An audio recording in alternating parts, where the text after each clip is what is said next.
मुकेश अंबानी की इतनी औकात नहीं है कि वो बाबा रामदेव से कहते कि मेरी बेटी की शादी में तुम थाली उठा लो, किसी गेस्ट को दे दो। मुकेश अंबानी की बेटी की शादी में एक बड़ी प्यारी घटना घटी।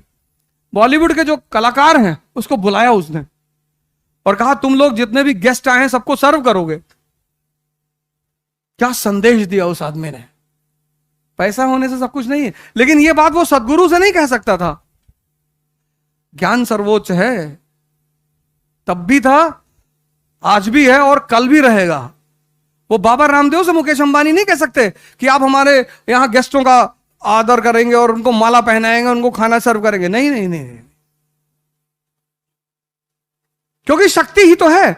और अगर वो शक्ति एक समय आएगा, इसलिए मैंने बड़े सारे वीडियोस डाले यूट्यूब पे कि कन्वर्जन, धर्म का जो सबसे बड़ा सिद्धांत है वो है कन्वर्जन, लेकिन एक है सूडो कन्वर्जन। खत्म, श्यामलाल बन गया शमशुद्दीन, नाम चेंज करने से थोड़ी कुछ होता है। श्यामलाल बन गया सैमुअल, लेकिन ये सूडो कन्वर्जन है। जो ओरिजिनल कन्वर्जन, अल्लामा इकबाल कहते हैं ना, कुछ बात है कि हस्ती मिटती नहीं हमारी।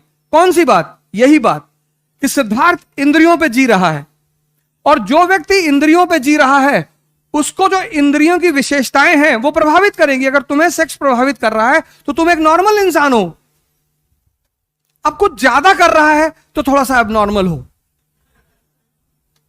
लेकिन अगर तुम्हें सेक्स प्रभावित कर रहा है तो तुम नॉर्मल इंसान हो। लेकिन इस देश ने एक समय पर आकर कह दिया कि सेक्स की कोई बात नहीं करेगा। जैसे इस देश में अगर तुम सेक्स पे बात करो तो लोग तुम्हें रोक देंगे तुरंत, भाई साहब प्लीज, गंदी बातें कर रहे, करने के लिए मरे जा रहे हो।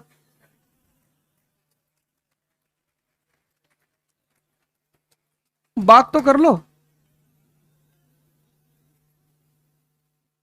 तो वो आचार्य रजनीश ने जब पहली बार वो प्रवचन दिया जिसपे वो किताब बनी संभोग से समाधि, और बड़ा बवाल हुआ इस देश में, भ्रष्ट आदमी है ये। यही एकमात्र देश है दुनिया का जहां दीवालों पे हर जगह लिखा हुआ है निराश पुरुष मिले। तुम इंद्रियों पे हो, तुम इंद्रियों से गवर्न हो रहे हो।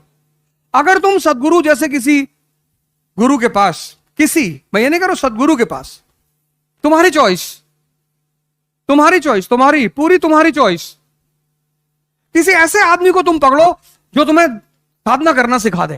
ध्यान, ये मन जो है ना, मन, इसकी कुछ विशेषताएं हैं। जैसे पहली विशेषता, विचार फेंकता रहेगा। कुछ भी, तुम्हें दो चीजें कभी नहीं पता चलती,